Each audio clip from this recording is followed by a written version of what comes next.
안녕하세요. 오늘은 신화와 음악이라는 주제로 말씀을 드리겠습니다.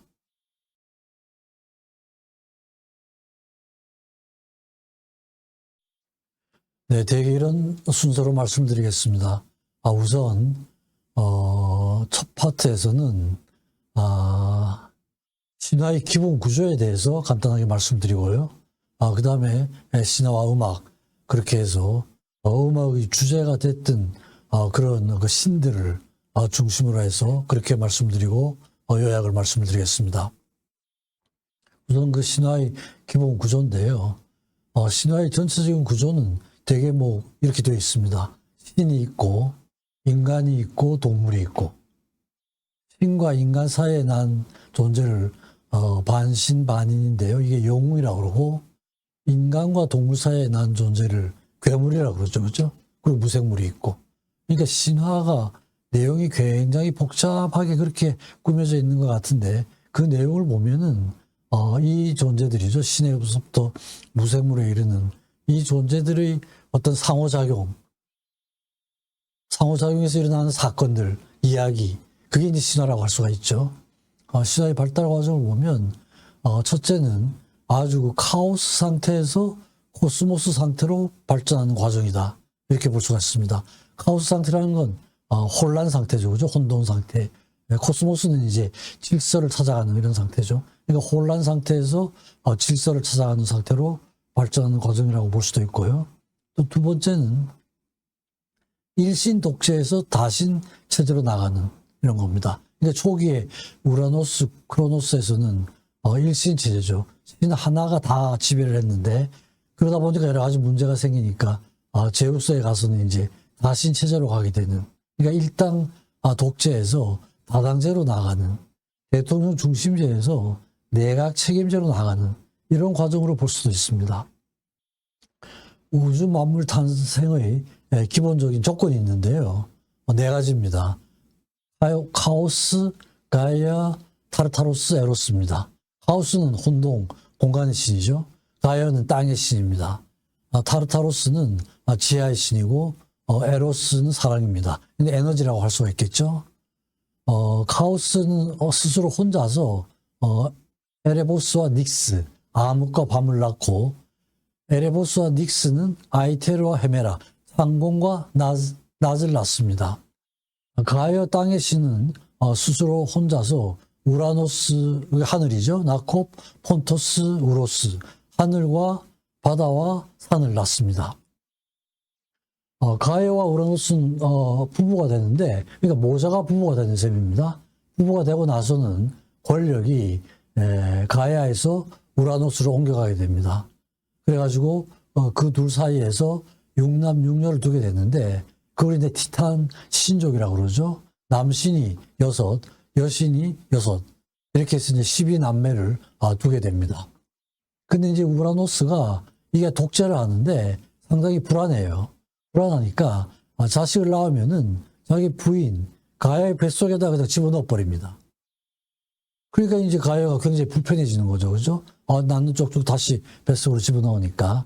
그래서 이제 그 아이들 중에 크로노스가 이래서는 안 되겠다 이래가지고 반란을 하게 됩니다.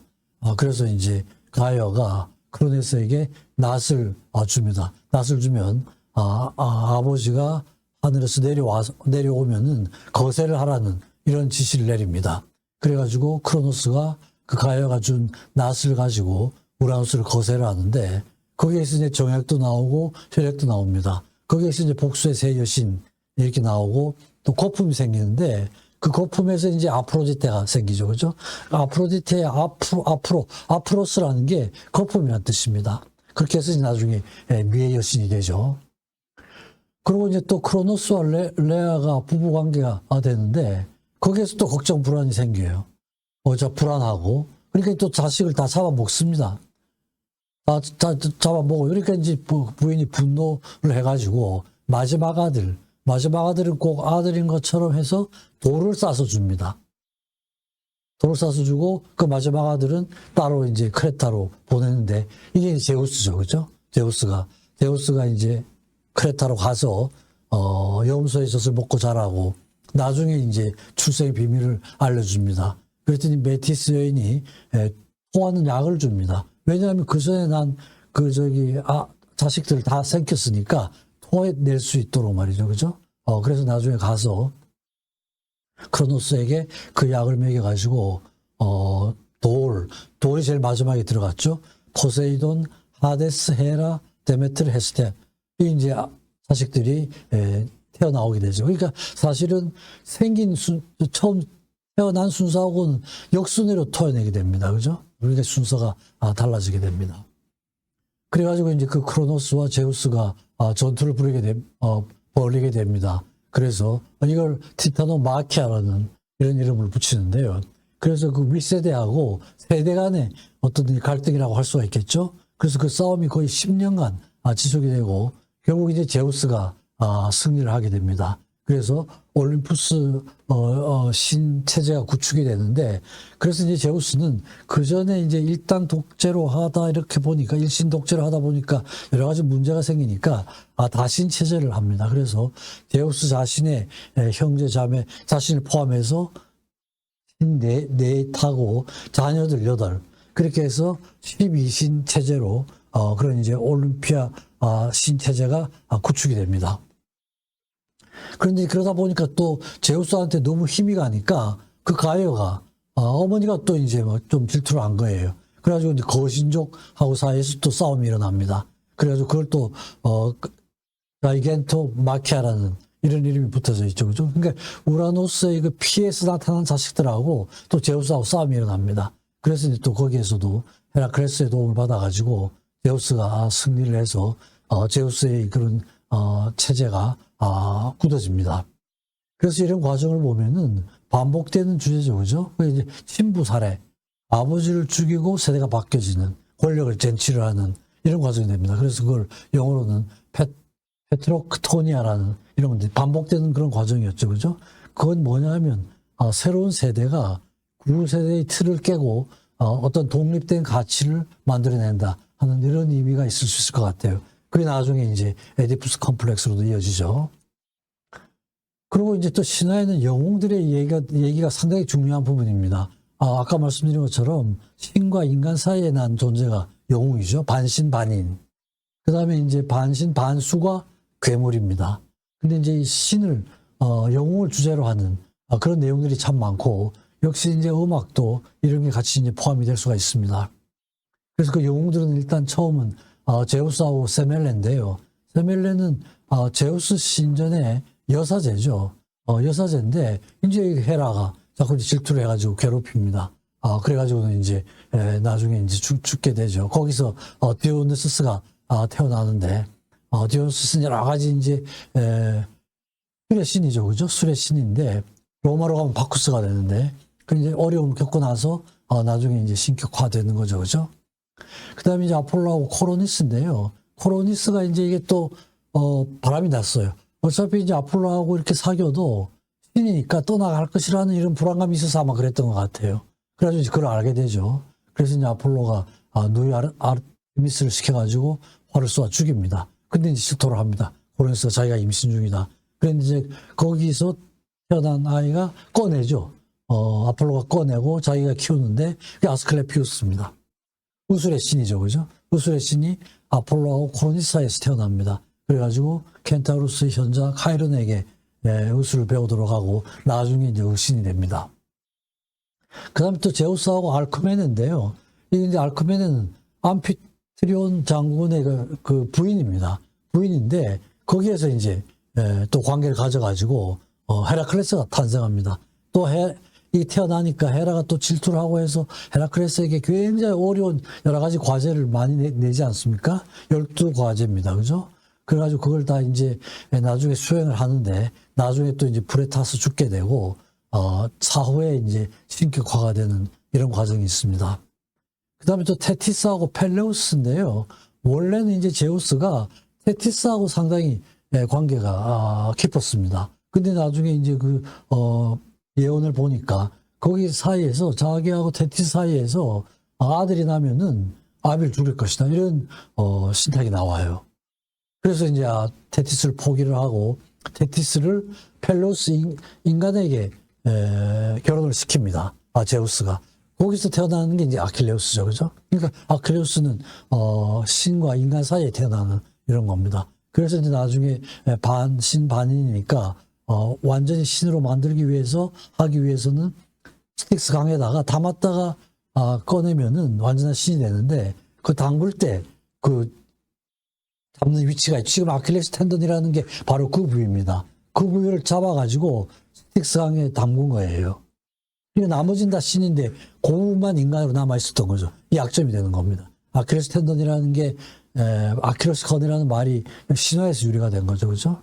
그래서 나중에 이제 그 트로이 전쟁에서 최고 영웅이 되는데 결국 죽게 되고 아킬레우스가 죽게 됨으로써 신화에서 점차 이제 영웅들의 존재는 사라지게 됩니다. 그래서 그 테티스하고 펠로스 그 결혼식에서 자기가 이제 주관을 합니다. 제우스가 주관을 하는데 그때 이제 브라이 여신이 나타나가지고 브라이 여신을 초청을 안 했거든요.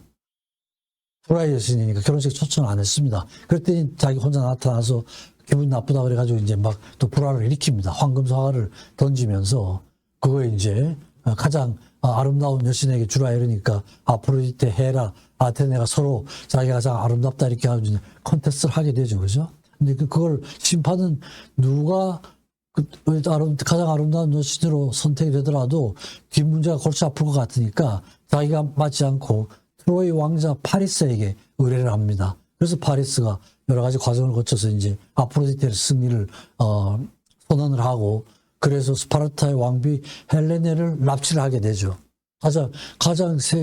세계에서 가장 미인을 주겠다 그랬으니까요. 그래가지고 이제 트로이 전쟁이 시작이 되는 이런 거고 나중에 이제 다시 또 간단하게 나올 것 같습니다. 그래서 이제 티탄 신족이 있고 이게 이제 12신이었죠. 거기에서 제우스 형제가 나오게 되고 티탄 신족입니다. 근데 올림피스 신족은 이제 아까 말씀드린 것처럼 제우스가 자기 형제 중에 자기를 포함 넷 자식 중에 9명 중에 8명을 해가지고 12신 체제. 저렇게 파란색으로 되어 있는 건 신이고 노란색으로 되어 있는 건 신은 되지 못한 그런 상태입니다. 그래서 12신 체제로 가게 되고 각각의 신들이 이제 기능이 이렇게 주어집니다. 뭐 농경의 신 이래가지고 포세이돈은 바다를 막고 뭐 다 나누죠, 그죠? 나눠가지고 이제 다스리게 되는 이런 책입니다. 그러니까 대통령 중심지에서 말하자면 내각 책임제로 가게 되는 이런 모양이고 이렇게 하면 문제가 적을 것이다 생각을 해서 일당 일신 체제에서 다신 체제로 가는 이런 과정입니다. 그게 이제 대략적인 그 신화의 기본 구조나 기능에 대해서 말씀드렸고요. 이제는 구체적으로 구체적인 신이 어떻게 음악화됐는지 그런 걸 간단하게 말씀을 드리겠습니다. 우선 제우스인데요. 제우스가 이제 직접 이렇게 된 경우는 그렇게 많지는 않습니다. 아주 뛰어난 그런 신이었죠. 그죠? 여러 가지 결단력도 확실하고 참모들도 잘 쓰고 신상 필벌의 원칙을 지키고 또 정보력이 뛰어났죠. 그죠? 헤르메스의 도움을 받아가지고 탁월한 정치 강박이 있고 이런데 이제 제우스고 제왕이죠. 그죠? 그 다음에 이제 로마로 가면 주피터 이렇게 주피터하고 이제 제우스가 같은 왕이죠. 그죠? 그래서 모차르트가 교향곡 그 마지막 교향곡인데요. 41번을 썼을 때 그 흥행사들이 그 곡이 워낙 이제 웅장하고 이러니까 주피터라는 이름을 붙였어요. 붙여가지고 이제 저렇게 이름이 붙어 있고 또 베토벤 피아노 협주곡 제5번이 이게 이제 황제라는 이름이 붙어 있는데 협주곡의 그런 그 분야에서는 거의 황제의 레벨 수준에 달한다. 위치에 달한다. 이래가지고 황제라고 붙였는데 황제하고 주피터를 거의 비슷하게 봐가지고 이렇게 이제 설명을 하고 있는 사람들이 있습니다. 그 다음에 이제 구스타프 홀스트라는 사람이 관현악곡 모음곡을 썼습니다. 그래가지고 행성에 대한 걸 했는데 1곡부터 해서 쭉 저렇게 이제 행성에 대한 걸 쓰고 그 행성이 다 그 신화 이름이 붙어 있잖아요. 그죠? 화성은 마르스, 금성은 베누스, 이렇게 목성은 주피터죠. 그죠? 이런 식으로 이제 이름이 딱 붙어 있는데 행성 이름을 이렇게 붙여가지고 관현악 모음곡을 만들었습니다. 만들었는데 이 곡을 만들 때는 1916년이었거든요. 그러니까 이제 명왕성이 그때는 발견이 안 될 때였습니다. 명왕성은 1930년에 발견이 됐는데 그 작곡가 홀스는 따로 만들질 않았어요. 따로 나중에 발견이 됐지만 그 후에 이제 2000년에 홀린 매튜스라는 사람이 명왕성을 작곡을 했는데 또 2006년에 명왕성이 또 쫓겨나죠. 독립행성의 자격이 상실이 되고 아주 외소 행성으로 빠집니다. 그래서 명왕성은 그 독립행성의 자격에서 상실이 됐습니다. 그래서 아마 이 홀스트가 이런 것까지 예측을 해서 안 만들었을까 이런 얘기를 하는 사람도 있습니다. 영국 작곡가로 인도 철학도 하고 신비주의에 관심이 많았고요. 천문학, 점성학, 그리고 이제 서양 작곡가면서 동양적인 음계나 리듬을 많이 사용을 했습니다. 그래서 이제 저 작곡가가 저렇게 행성을 주제로 한, 거기에 신화의 이름, 신들의 이름이 붙어 있습니다. 두 번째는 이제 아폴론인데요. 이게 이제 로마로 가면 아폴로가 됩니다. 아폴로가 이제, 저기 모시는 산은 파르나소스 산이죠. 그죠? 신들의 거처는 올림푸스산이고, 아폴로가 거처하는 데는 파르나소스 산이라고, 거기서 델포이 신전이 있는 곳이죠. 그죠? 이게 이제 아폴로 신전을 모시는 것입니다. 그래서 9명의 예술의 여신들, 무사이라고 그러죠. 뮤즈라고 그러는데, 음악이라는 뮤직이 이 뮤즈에서 나온 겁니다. 그리고 이 무사이들이 사는 집이 무사이온인데요. 무사이온에서 뮤지엄이 나와요. 영어의 어원이 여기서 나오는 겁니다. 그러니까 예술의 여신들이고 예술의 성소로 여겨지는 산이 파르나소스 산입니다. 또 사진은 이제 아폴로 신전이 기둥만 남아있는 산이고, 여기 이제 옴팔로스인데요. 그 제우스가 독수리를 동서로 이렇게 날려보냈더니 딱 만나는 지점이 이 점이었다. 옴팔로스라는 게 배꼽이라는 뜻입니다. 그러니까 전 지구의 중심이라 이런 뜻이죠. 그죠? 그 자리에 저렇게 삼각형 모양의 돌로 자리를 표시를 하고 있습니다. 저 배가 있는 그 뒷산, 저 산이 파르나소스 산입니다. 아주 성스러운 산으로 그렇게 알려져 있죠. 파르나소스 산입니다. 그래서 그걸 주제로 해가지고 그라두스 아드 파르나숨 이러면은 파르나소스로 향하는 계단 이런 겁니다. 그런 뜻입니다. 그래서 그 의미는 예술의 최고 경지를 향해서 묵묵히 수련하는 과정 이런 걸 의미하죠.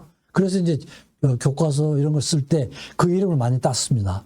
요한 훅스라는 사람이 그라두스 아드 파르나숨이라는 책을 대표 교과서를 써가지고 저게 이제 한동안 교과서였죠. 또 클레멘티라는 사람, 체르니 이런 사람도 교과서를 쓸 때 같은 이름으로 교과서를 쓴 이런 기록이 있습니다. 그래서 이제 니체의 그런 어떤 이런 가설에 의해 가지고 신화 중에서 아폴론적, 디오니소스적 이런 걸 두 개 나누어서 하나는 이성적인 거고 하나는 감성적인 겁니다. 그래서 궁극적으로는 이성과 감성이 통합이 돼야 완벽한 예술을 실현할 수 있다. 이런 게 되는 겁니다. 내용적으로 상당히 다르죠. 그죠? 디오니소스 쪽은 오히려 아주 그냥 욕망, 그 다음에 뭐 파괴적인 광기 이런 걸 나타내죠. 감성적인 거죠. 이성적인 건 아주 조형적인 거, 그 다음에 원리를 중요하게 생각하는 이런 게 이제 이성적인 게 되겠습니다. 그래서 그럼 9 무사를 이끄는 예술의 신이 이제 있는데, 제우스하고 무네모 신의 사이에 난 그 무사이들은 제우스가 자기가 한 일이 뭔가 많은데 뭘 좀 기록을 남겨야 되겠다 해가지고 무네모 신에는 기억의 신이죠. 사실은 자기 고모예요. 고모하고 관계를 가져가지고 이제 이렇게 무사히를 낳게 됩니다. 낳게 되는데 갈리오페부터 서사시 비극, 희극 해가지고 모든 분야를 다 관장하는 신이 있는데 이걸 주제로 해가지고 스트라빈스키와 발란치라는 사람이 뮤즈를 거느린 아폴론. 신화 주제가 바로 그죠? 아폴론이 항상 뮤즈를 거느리고 있잖아요. 그죠? 그런 발레를 만든 게 있습니다. 그리고 이제 야코브 페이라는 사람이 다프네란 그런 오페라를 만들었는데 인류 역사상 최초의 오페라입니다. 근데 악보는 전해지지 않습니다. 근데 이제 이 다프네를 주제로 해가지고 리하르트 슈트라우스가 그 오페라를 만들었는데 이거는 아폴로하고 다프네하고 관계입니다. 그러니까 이제 아폴로한테는 에로스가 황금 화살을 쏘고 다프네한테는 nap화살을 쏘았어요. 장난 삼아가지고 쏘은 겁니다. 그러니까 이제 아폴로니 계속 다프네를 잡으러 다니죠. 그죠? 다프네는 도망가고 그러다가 나중에 이제 강의 신을 만나서 도망가다가 마지막에 더 도망갈 수가 없으니까 월계수로 만든다는 이런 신화 내용이 있습니다. 그래서 이제 올림픽 때 그 월계수를 씌워주는 게 이제 신화에서 나온 겁니다. 아폴로로부터 구해주는 이런 내용을 주제로 해가지고 리할트 스트라우스가 다프네라는 이런 오페라를 썼습니다. 그 다음에 세 번째 신은 디오니소스인데요. 이건 술의 신이고, 로마로 가면 바카스가 되죠. 그죠? 바카스가 되면 술과 관계의 신, 바쿠스입니다. 이게 이제 아까 말씀드린 것처럼 테바의 공주 세멜레하고 사이에서 나왔는데, 헤라가 이제 굉장히 질투가 심했어요. 자꾸 제우스가 딴짓을 하고 다니니까. 그러니까 이제 헤라가 아주 노인으로 이렇게 변장하고 내려가서 세멜레에게 자꾸 고득입니다. 자꾸 자기가 신이라고 그러는데 신의 모습을 보여달라고 요구를 하라 이럽니다. 근데 이제 그걸 보여줄 수 없어. 신의 모습을 보이면 신의 모습을 인간이 보게 되면 그냥 불길에 쌓이게 되는 겁니다. 그래서 이제 제우스가 피하다가 자꾸 이제 세멜레가 주장을 하니까 아주 하여튼 자기대로는 제일 약한 모습으로 보여주려고 그랬는데 그래도 뭐 보고 나서 불길에 휩싸이게 됩니다. 그래서 그 넙죽다리에서 꺼내가지고 키우는데 그 존재가 디오니소스죠. 그죠? 그래서 그 세멜레, 그 불타 죽는 그 신의 그 인간을 주제로 해가지고 핸델이 오라토리오를 썼습니다. 가장 약한 모습으로 드러내지만 그래도 불에 타오르는 그 모습을 주제로 해가지고 세멜레란 오라토리오를 작곡을 했습니다. 그 다음에 이제 바카날 디오니소스 축제라는 게 있는데 결국 이제 바카스하고 디오니소스가 합쳐진 이런 건데 바카스의 유래가 이 용어에서 나오게 되죠. 그래서 술과 춤이 어우러진 아주 퇴폐적인 그런 축제입니다. 디오니소스 축제 그러면은 대개는 굉장히 퇴폐적인 그런 내용을 가지고 있는 축제가 됩니다. 그래서 쌍쌍스란 그 작곡가가 삼송화 데릴라라는 여기에서 그 산막에 발레 음악을 집어넣는데 거기에서 이제 바카나를 집어넣습니다. 바카나라고 하는 게 이제 바카스 디오니스를 주제로 하는 그런 축제를 나타냅니다. 여기에서 이제 또 아리아드네하고의 결혼인데 이 테세우스란 영웅이 아리아드네의 공주의 도움을 받아가지고 어떤 큰 문제를 해결을 합니다. 미로에 들어가서 황소를 죽이고 포로들을 구출해내는 실사례를 가지고 그래서 그 아리아드네의 도움을 받아가지고 하는데 같이 나오다가 닉소스 섬에 그 공주를 버리고 떠나버려요. 배신을 하고 떠나버립니다. 그런 내용이 있습니다. 근데 이제 나중에 디오니소스가 낙소 섬에 가서 그 버림받은 아리아드네를 그 구애를 받아들이는 이래가지고 이제 짝이 되는 이런 내용이 있습니다. 그래서 그걸 주제로 해가지고 리할트 시트라우스라는 사람이 낙소스 섬의 아리아드네 거기 왜 떨어져 있다가 나중에 디오니소스를 만나는 이런 내용이죠. 그런 이제 오페라를 작곡을 했습니다. 그 다음에 네 번째 시는 프로메테우스입니다. 이게 이제 상당히 많은 음악가들의 영감을 자극했던 것 같아요. 프로메테우스는 티탄 신족의 다섯째 아들이죠. 이아페토스라는. 그러니까 이치에스는 테미스하고 사이에서 네 아들 중에 하나들인데 프로메테우스라는 말은 미리 안다 이런 겁니다. 에피메테우스는 나중에 안다. 나중에 판도라의 남편이 되는데요. 그러니까 프로메테우스가 형이고 에피메테우스가 동생이고 또 그 동생 중에 아틀라스가 하나 있는데요. 이게 아까 말씀드린 것처럼 티탄족하고 티타노마키아에서 제우스하고 싸울 때 제우스 편에 쓰지 않고 티탄족에 쓰게 됩니다. 티탄족이 깨지잖아요. 그죠? 그러니까 이제 벌을 받게 됩니다. 하늘을 떠받치는 벌을 받는 거예요. 죽을 때까지 이제 하늘을 떠받치고 있는 이런 신이 아틀라스죠. 그죠? 그래서 이제 프로메테우스는 항상 이제 왜 주제가 되냐 하면 나중에 인간을 만드는 신이거든요. 프로메테우스가 인간을 만들고 인간의 편에서 늘 노력하는 이런 신입니다. 그죠? 그래서 이제 제우스에 맞서가지고 인간의 편에 서서 나중에 이제 제우스가 인간에게 대해서 만약에 섭섭한 일이 생겨가지고 불을 빼앗아 갑니다. 불을 빼앗아 가는데 또 프로메테우스가 태양과 가까이 가서 불을 훔쳐다가 인간에게 전해주고 그게 이제 불을 훔쳐오는 프로메테우스의 그 내용을 그림을 그려놓은 게 있습니다.